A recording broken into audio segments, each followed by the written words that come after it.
Good morning and welcome to the Cloffice. I hope that you are well this morning. I've been reading in Deuteronomy and there is some amazing nuggets in the book of Deuteronomy.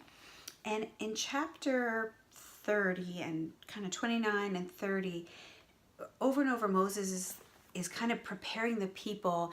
This is what will happen as you follow the commands that I give you today. And this is what will happen if you don't follow the commands that I give you today. And this is what will happen if you follow the commands. And he keeps going on, he's building it up, and I'm like, what commands is he going to give them on this day? And I was just like, I could feel just like it building. He just built it up really well. All these things that will happen or could happen.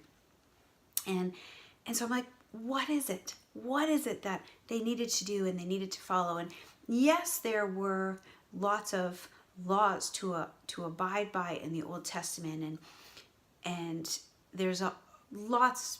It's just such a big topic and too much to talk about on the Cloffice. But one thing that he kind of boils it all down to in chapter 30, and I encourage you to open up your Bibles to Deuteronomy chapter 30 to read through it and find these nuggets. But what Moses says to the people, in order to obtain these promises, in order to receive from the Lord the fullness of everything that he has for you and the covenant that he has made with Israel, and he makes it with us. And number one is to obey the Lord, to keep his commands, to turn, and he goes on further, he says, turn to the Lord with all your heart. God is calling us to love him, not just to have a place in our heart where we love him, but to love him with all of our hearts, with all of our beings, and everything that we do, let it be according to the fact that we love God.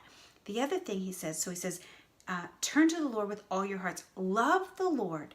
Then he adds to that, listen to his voice. Hold fast to him. He is your life. So love the Lord.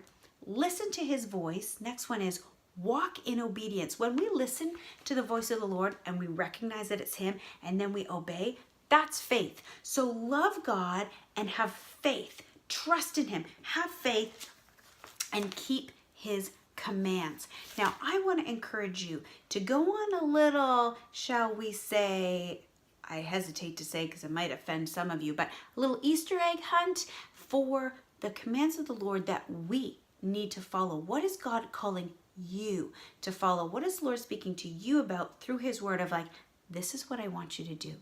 Because he commands us to love him, to listen to his voice and follow it. That means have faith. Love God and have faith and walk in obedience with him because he has made a covenant with you. So as you love him with everything that you have, and you have so much faith in who he is and what he is doing, great things will come into your life in abundance, in fullness.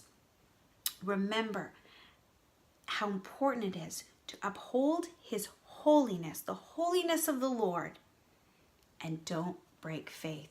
Love God and love people and have faith in who he is and all that he's intended for you and for his purposes to flow through you. Have an amazing day and God bless.